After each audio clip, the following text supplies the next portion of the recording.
to another episode of Climax After Dark. Thank you for joining us tonight. I'm so excited to have with us Miss SARA GOLD from Beloved. You know, Sarah, I love your last name because it actually describes what you do and what your product you provide to people is. It's liquid gold, and what you're doing is gold. So thank you for being here tonight. We are talking about lube. And my husband, I say he's coined the term lube is life. And because it's actually necessary in many aspects of life. And in this regard, we're talking about sexual health. But, you know, in medicine, for our organs to be healthy, they need to be lubricated. For our bodies to be healthy, we need to have lubrication, hydration. And so lube is truly life. So let's get into our topic. Thank you again for being here tonight. I appreciate it. Absolutely. It's my pleasure. So tell us actually a little bit about yourself and how you came into this industry of lubricants. Yeah. Well, I'm a longtime entrepreneur. I've owned lots of different businesses. And as I was going through perimenopause myself, I was experiencing some of those very typical perimenopause symptoms, one of them being dryness. And as I was working with my doctor, she was like, I think you need to get a lube, a personal moisturizer. And so I'm a big researcher. And so I went out and researched what are my options, what's out there, what's available. And I was really surprised because nothing fit what I wanted. Like I'm at this stage of my life where partially because I need it and partially because I want it. Like I use really nice skincare on my face and I have nice products that I use. I look for clean ingredients. I look for things that are going to be pretty on my nightstand or in my bathroom. And when I looked for a lubrication that was made with clean ingredients, that felt natural, that wouldn't stain my sheets, that wasn't really like lewd and X-rated and in your face, I really couldn't find anything. I was very, very surprised. And I kept talking about it and sharing with my husband. And he said to me at one point, he's like, you're going to make lube, aren't you? And I was like, I think I am. Because the more I talked to like my neighbor ladies and friends, and I started doing market research, I just found that there was so much shame around it. And the products that were out there were just not a great fit for me and my demographic of women, which are, 40 plus women who, again, we use nice skincare on our face. Why wouldn't we want to put good ingredients on that part of the body? Especially because when you're using lube, it doesn't just sit on top of your skin. It actually goes absorbs some of the most sensitive skin on your entire body. So I just saw a huge need for it. There were so many women and couples that needed this kind of product. There wasn't one out there. And so I made it. And, I'm so glad that you took the initiative, and you had that call to action and that you've made such a wonderful product. And we're really going to get into what you touched on, the shame around it and the understanding of the need for it in a bit. But I want to ask you just a basic question. You've alluded to the fact where you said that you started understanding you had more vaginal dryness around perimenopause. And I think for a lot of women, that's what we think about. When is the best time to use a lubricant, right? Or when is a lubricant needed? But if you had to say for all comers, all women, what would be the best time to use a lube? I think it can and should be used as part of any sex act. I mean, really, I don't think there can be too much moisture when you're involved in those kind of activities. In fact, if it's on the opposite side, any sort of dryness from any reason, right? Where you're at in your cycle, if you've taken an antihistamine, if you are breastfeeding, I mean, there's so many reasons why your body may not be producing the moisture that's necessary for intercourse. So I would love, and I know you agree with me on this, to be a shepherd for not needing to use lube because something's wrong or something's not working like it used to, but let's normalize it. And I've heard from so many of our customers that they maybe bought it because they had a need, but they had no idea how lovely and awesome it would be because they had never used it before in the past. And honestly, I hear from people all the time that say, like, I didn't know how lovely it would be, especially because our product is a dual use product. So it can be used during intercourse, but it also can be used as a personal moisturizer. So it can provide some comfort and moisturization for that vaginal area, where we're typically not doing skincare down in that area. But once you do that, it's like, wow, things can feel a lot more comfortable than they used to. So I really feel like it's something that women should use and should try even before they necessarily have a need for it or have a problem that they're trying to solve. I, completely echo. The thing is, if you are having sex really at any age, lubrication just makes it better. Even if you feel that you are already lubricated enough. There's such a stigma around the amount of lubrication that a woman makes. And I think it's oftentimes self-driven, but also driven by society, that if you are not lubricated enough, you are not into your partner. Yes. If you're not lubricated enough, you are not really womanly enough for sex. And so both are completely false, because just like you pointed out, an antihistamine can dry you up. Absolutely. And that's something very simple that many women, I do every day of the year myself. And so without this knowledge of understanding that the amount of lubrication you produce does not equal how good you are, there's a lot of emotional trauma that can occur if you don't realize, hey, this one small thing is what's changing my amount of lubrication. So that's the culprit. That's not me internally or who I am. Even hydration, vaginal moisture comes from transudate. So you need to be hydrated to produce, a good amount of moisture. But just all comers, some of us just aren't good producers of lubrication. I myself am not. And I, from an early age, I've been using lubricants. And so it's something that should be, to your point, normalized for all comers, women of all ages, and men also. And men also. There's literally no reason to touch for persons that are having sex with women. There's no reason to touch female genitalia without having some type of lubrication on your hand. It hurts. It does not feel good. Friction is not what we want. We want glide, that's what feels exactly good. Right. So I think you're right. It's something that has to be normalized, and having a luxurious product that fits your demographic makes it a little bit easier to put into daily practice. It's very true.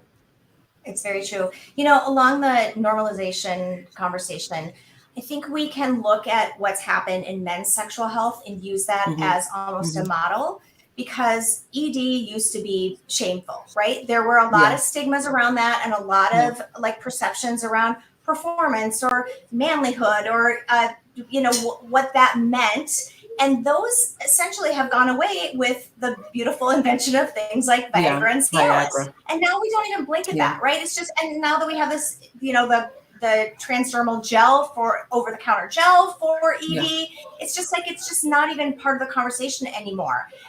And the negative conversation, I would love to see that happen on the women's side of this, on lubrication, on the female side of this, where it's not even, there's no stigma around it. There's no negativity around it. It's just, it's part of what we do. It's a tool that we have in our toolbox, just like we've seen so much more acceptance for things like sex toys. I mean, sex toys used to not be widely available. Now you can walk into Target or Walmart or even Nordstrom online and buy a sex toy. So I think the lube is going to be there. It's still, you and I have to be the evangelists for this to help people to understand that really it should and could be part of our normal sexual experience without any sort of negativity around it. Well, and I think it's also having products available that meet demand and need, like products that are clean, products that are sourced well, products that, have nice packaging. There's a lot to be said for that. To your point, I don't want to go to the store and pick up a bottle that has terms or graphics on it that may be embarrassing. For me, I'm a little bit forward in sex and sexual health and sexuality, but for most people, they're not. And so having something that you actually, and also something you don't have to hide. Because if you think about it, the inconvenience of looking through your drawer in the middle of the Yes. night when it's dark for your lube, when you can have Yes. something sitting close to you, seconds matter, right? And so, Absolutely. so just the convenience of having something that you're not ashamed of, I think makes it more acceptable, period. In terms, Yes. like you use the term personal moisturizer. Yes. Many people for sex toys are starting to use the term pleasure tools. And it Yes. makes it a little bit more acceptable into everyday life because it truly, again, sex matters and satisfaction matters. So the ability to normalize it and put it into your everyday life matters. I totally agree. Well, and let's face it, we are busy people. Hmm. Most people have tons of things that are running through their minds.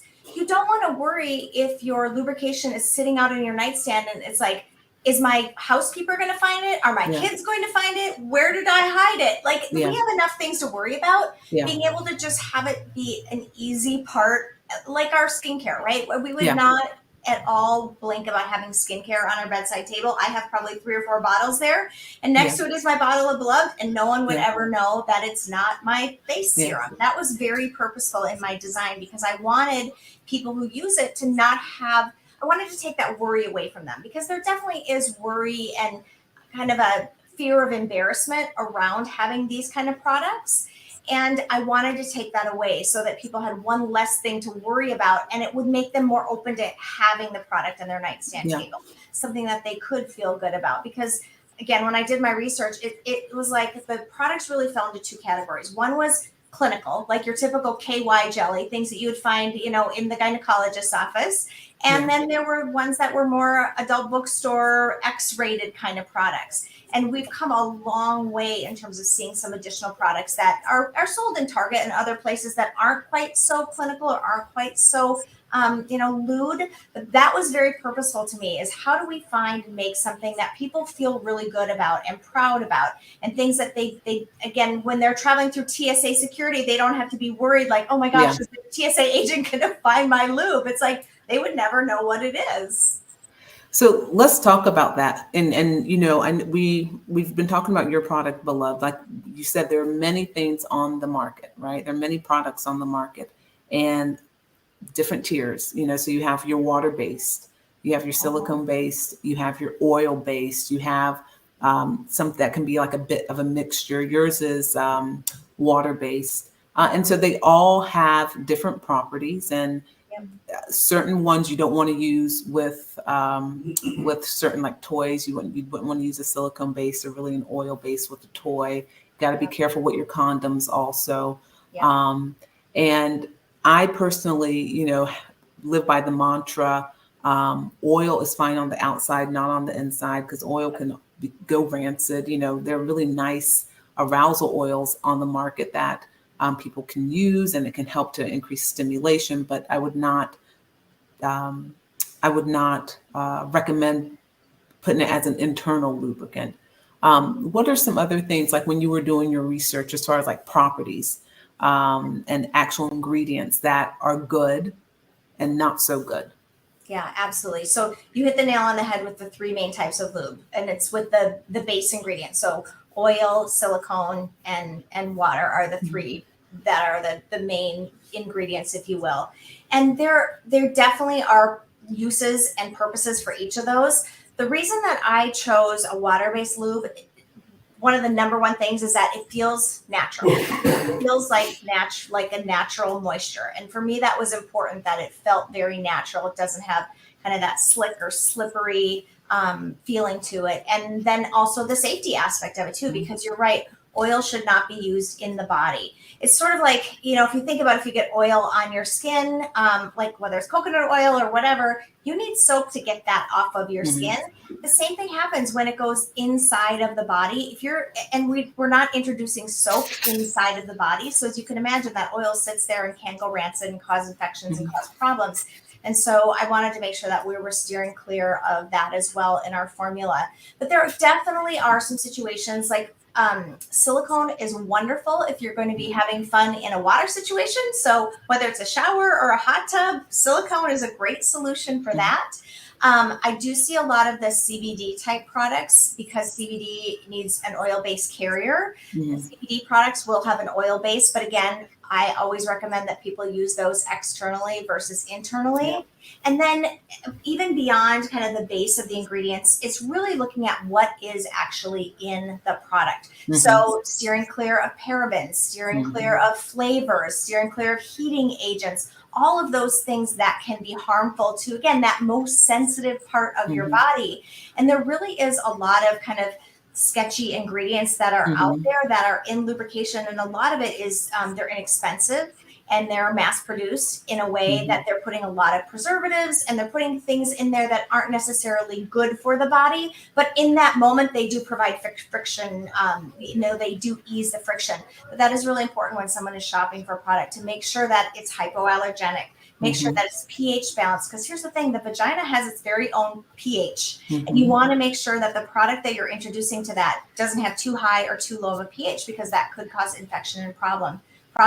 You also want to make sure that it's paraben free, glycerin free, fragrance free, flavor free, heating agent free, because again, all of those things can disrupt that very, very sensitive environment that we have down there. So looking at, again, use case scenario for, is it safe to use with sex toys? Is it safe to use with condoms? All of those kinds of things, but then the properties of the other ingredients as well. And what I learned in this whole process is not only can products not be harmful, but they actually can be beneficial.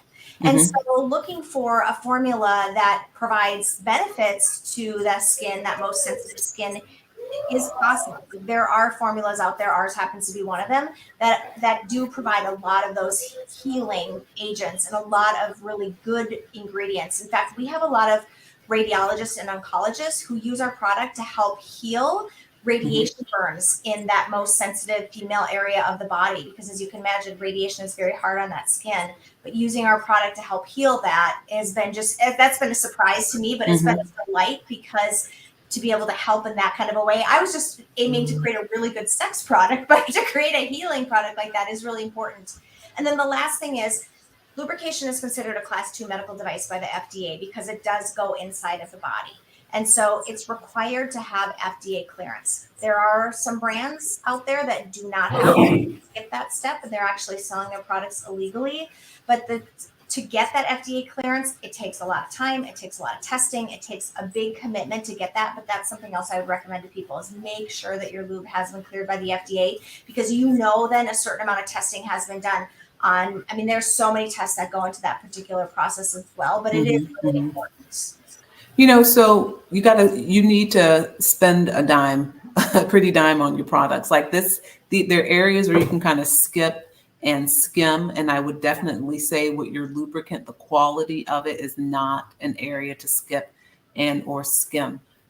On a personal note, I've actually been using at Beloved as a post wax moisturizer, which has been working very beautifully for that. I have some patients, same thing, that have dermatitis in their genitalia, and I've been advising that they use it for moisture because it's light, but it's also a very good humectant, so they're still getting a lot of moisture in as their skin is healing. If you really think about it too, for whether you're having partnered or solo sex, you're doing self-satisfaction, masturbation, a good lube is really important still, right? We talk about the female clitoris being very sensitive.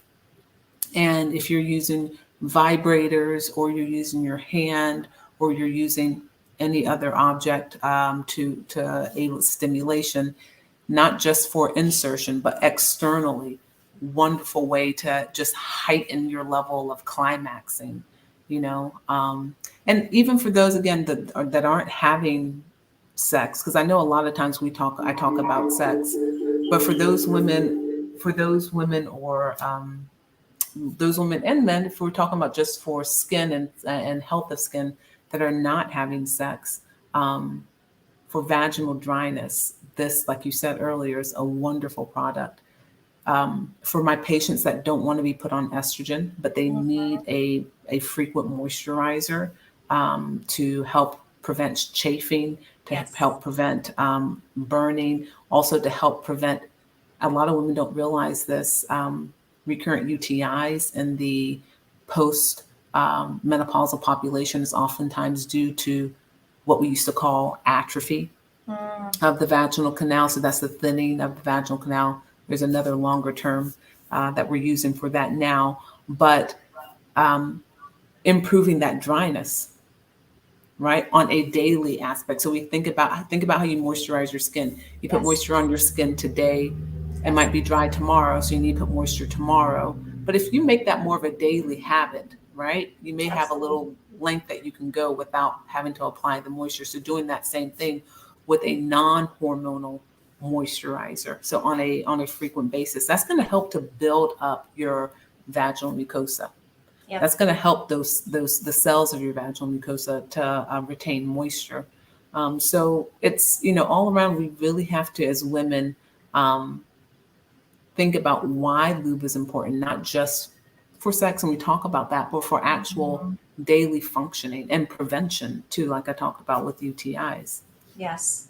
Well, and just comfort. There are many times where, you just feel uncomfortable, right? Yeah. And having some additional moisture does help with that significantly. It's like when you wash your face and you don't put moisturizer on right away, how it gets so tight and feels uncomfortable. And then you put that moisturizer on, it's just like drinking, water from the River Jordan. It's like the best, moisture you've ever had. It's the same kind of thing when you use a really good product on that sensitive vaginal skin. It really does change just the overall comfort experience. And we have a lot of customers, especially now in the summertime, who are sort of extending the product use into their inner thighs to help with chafing. With the humidity and, sundresses and all of those kinds of things. So when you think about this product as great for sexy time, but also as just an overall moisturizer, it really does bring a lot of comfort to people in ways that I think people just didn't even understand was possible. Yeah. A lot of times as women, we get used to discomfort. We get used to things not necessarily feeling good, but we think this is just how it is. And it doesn't have to be that way. Yeah. And so I encourage people a lot just to think about it like skincare.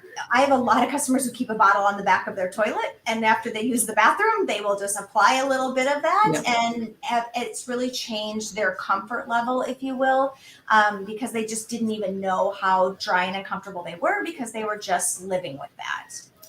Well, when I was in residency, and I don't tell this story often, but this is probably one of the things that made me, or one of the events in my life that made me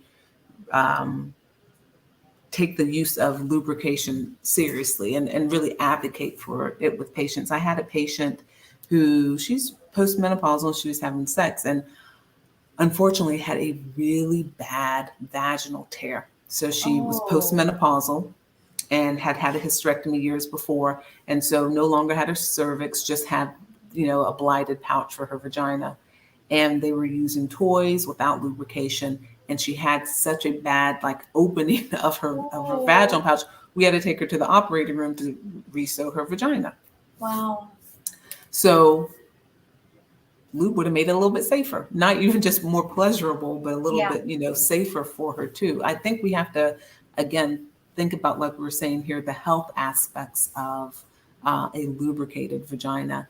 And even for women that I have on estrogen, even for my estrogenized patients with that are pellet therapy, the postmenopausal or any other form of estrogen, I still recommend lubrication. Because it's again, the wetter, the better. The more lubricant you have, the better sex is going to be. The more lubrication you have, the better your tissue. Because there's being estrogenized, but there's also tissue quality of the vaginal mucosa. So I think hopefully as time goes on and, more conversations like this are had and it's normalized and it's made more accessible and it's made more beautiful, to use. The conversation and the dynamics and the paradigm kind of shifts to no longer having that shame, because there is, and it still surprises me, there is a lot of shame around using lubricants, and it's hidden, even though, like you were saying, you can find it in Target, you find it in Walmart, A lot of Yeah. people don't like to say that they use it, or they feel bad that they have to use it. You should start with it. It Agreed. shouldn't, I don't think it should be something that's incorporated into sex. I think you have it out as soon as you're starting, Yes. you know? Well, and it helps for things other than just intercourse. I mean, Mhm. it helps for all sorts of different pleasure and sex acts, whether Mhm. you're using toys or Mhm. not. Yep. It definitely helps for all kinds of things. When it comes to that, the more moisture, the better. And so I see some people being more open to it when they're using toys and thinking, well, gosh, I'd never thought about, of course I have, I have a $250 Lalo sex toy. I never thought about using lube with it. Mhm. And then I'll hear feedback from them like, wow, that really took it to the next level. Like Mhm. I enjoyed it before, but I had no idea how much more lovely it would be by using lubrication. Mhm. And so I think it's finding those little points to help people be open to it and try it, and for them to experience that themselves, and having things that are available to them, whether it is more beautiful sex toys or lubrication, or where they're even shopping for these things, helps people's comfort level. And having places where, I mean, these kind of conversations where people can listen to this and engage with us on social media and Mhm. ask those questions, where I love seeing when people are asking questions or engaging publicly on social media. I love the DMs too, where people are a little shy about asking things. But when people are asking publicly, I'm like, good for you. Let's have this conversation, because for every one person that asks a question publicly or comments publicly, there are probably 25 who are like, thank you for asking that question. Thank you for making that comment. And again, this is a process, but I do believe that it really is an important process, both for health and for pleasure. It really Yeah. is. Yeah. And this is Climax After Dark. And so this is the place where I'm able to be a bit more free um, and a bit more open to. I think, there are more and more women. We talk about the different types of sex, right? Talk about if you're having oral sex, vaginal sex. Oftentimes um, in the female population, anal sex, we don't want to talk about that a lot, but more and more women have anal sex than not. Um, just don't talk about it. And so Sure. I hear about it often because, what we do. And you have to, if you're going to have anal sex, you have to have a good lubricant. You cannot skim on the quality of your lubricant. Vaseline is not enough. Coconut Mhm. oil is not enough. Um, Yep. you need something that's going to prevent micro tears, because it's really easy to get infections when Mhm. we're talking about back play. So a good lubricant is definitely necessary for that. And then also, you want something healing too, just in case you get a micro tear. So Yes. you can't skip on it. And I get that question a lot about coconut oil and olive Mhm. oil Yep. um, and jojoba oil, and they're great oils for the skin. And I Yeah. would never not say to not put them on the outside of the vulva. They're great for that part too, Yeah. for moisture. But that's it. Yes. Stop. I We got to agree. stop. We got to stop trying to put the kitchen in our vaginas, because it doesn't belong there. That's the quote of this conversation. Let's not put in the kitchen in our vaginas. Well, I find a lot of more people who like natural products will be the people that say, well, I use coconut oil. Hmm. And I am all for natural, good for you kind of products. But there is a safety factor when you look at using oils in that part of your body. And when you look at, how long has that coconut oil been in your kitchen? Has it Hmm. touched other things like your Hmm. spatula or a spoon? Hmm. Like, could it be, Hmm. could Yep. it be contaminated with other kinds of things that Yep. now you're introducing into the vagina? And so even if people want to be really clean, if they're more green in terms of their ingredients, they can find options that aren't just a coconut oil, that aren't just an olive oil, and knowing that again, those kind of products can actually be worse because they don't have things in them that will protect them from contaminants. I Hmm. mean, if you think about, gosh, I would not want to get my olive oil bottle anywhere near my body, knowing that it's Hmm. been sitting out in my kitchen. There might be Hmm. children's hands on it. I mean, who Hmm. knows what could be in there?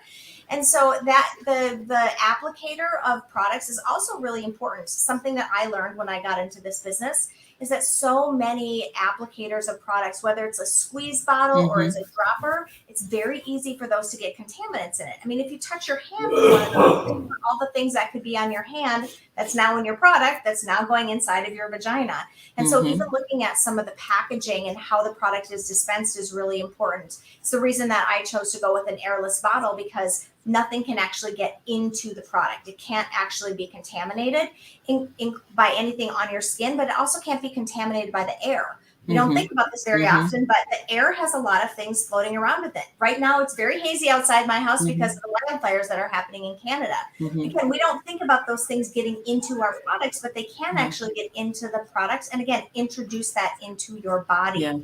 We have a wonderful lady who sells our product in a lingerie store in Kansas City. And she always talks about, she has a little bit older clientele who definitely have some shame around using lubrication. And a lot of her customers say to her, well, we just use saliva. My husband just uses spit. About everything you ate that day now is inside of your vagina. Like, no one's brushing their teeth or gargling with mouthwash before they do that in the heat of the moment.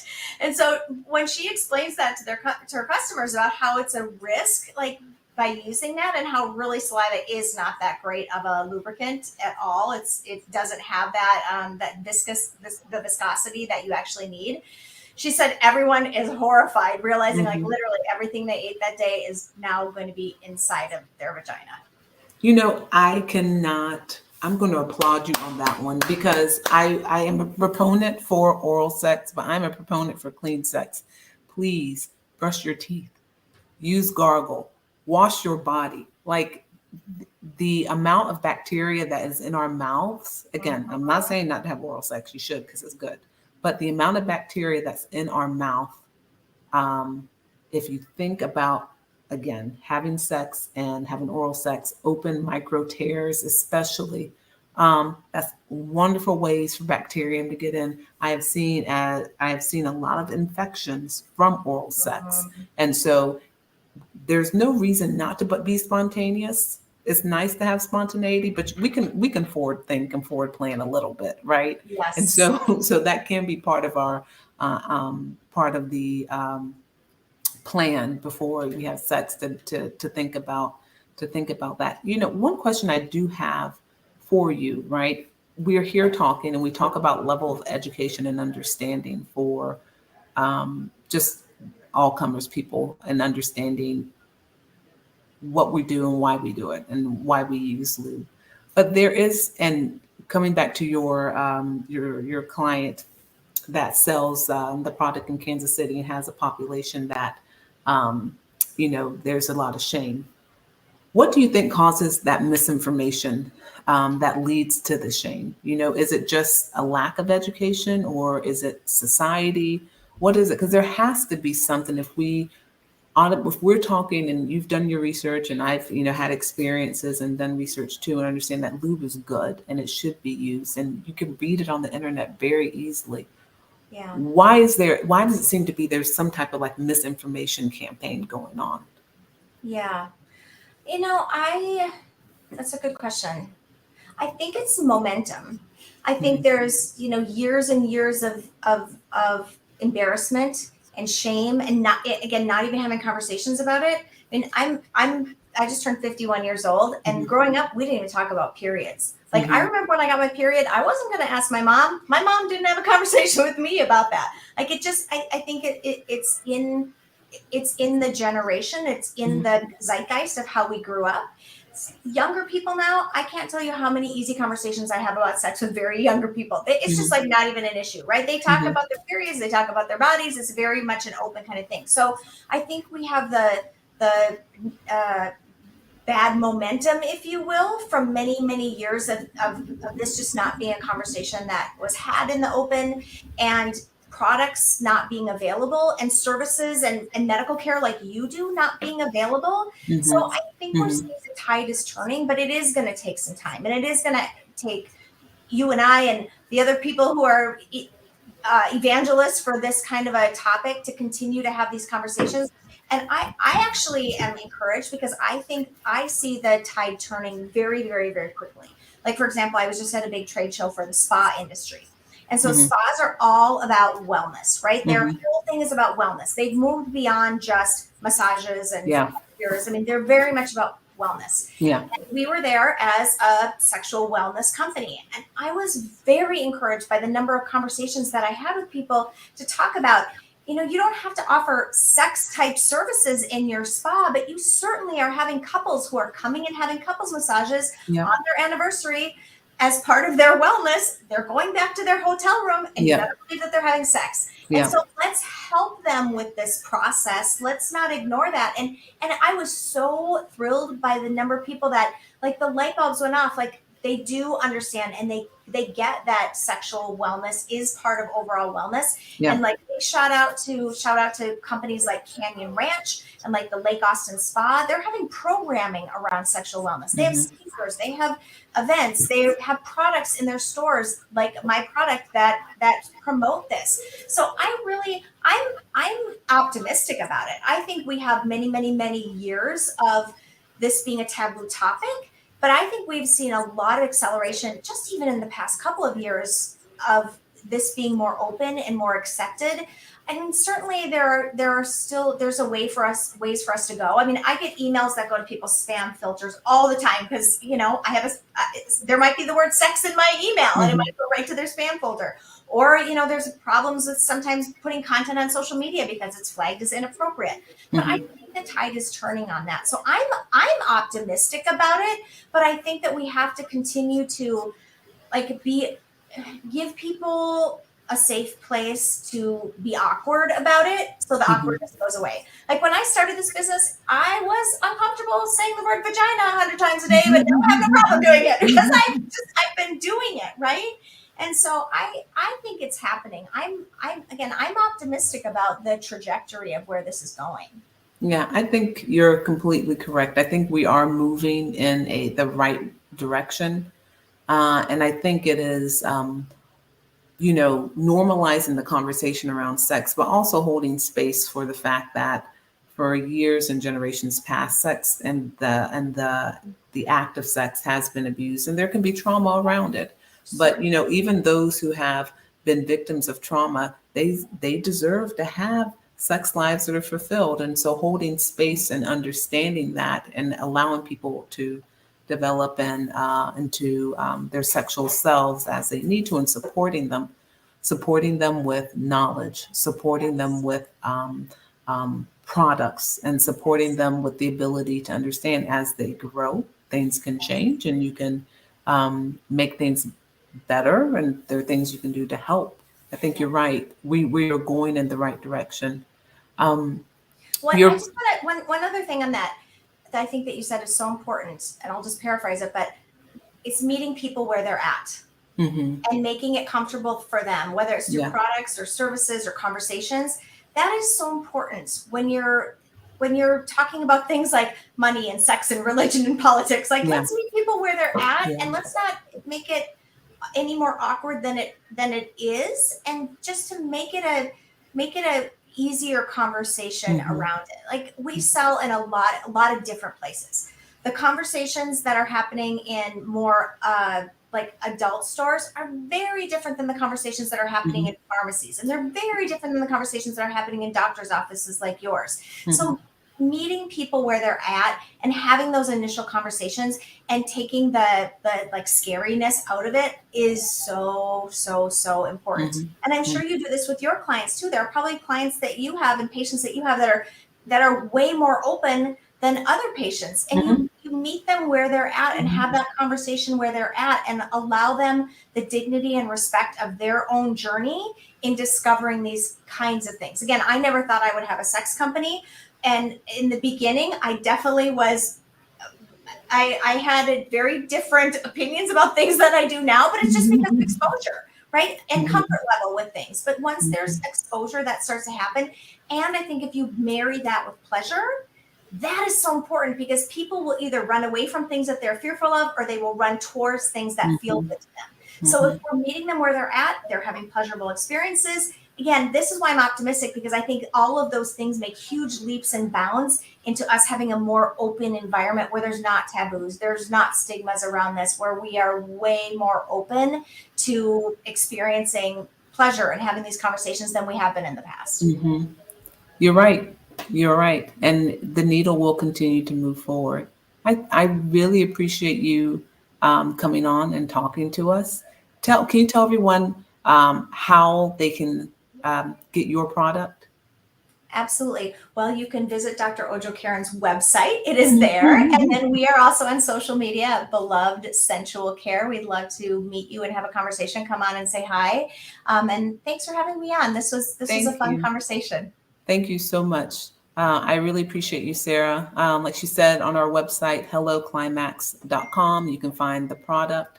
Also, the Beloved website, feelbeloved.com. Such a beautiful name for such a beautiful product. And let's continue having these conversations. Thank you, everyone, for joining us. It's Climax After Dark.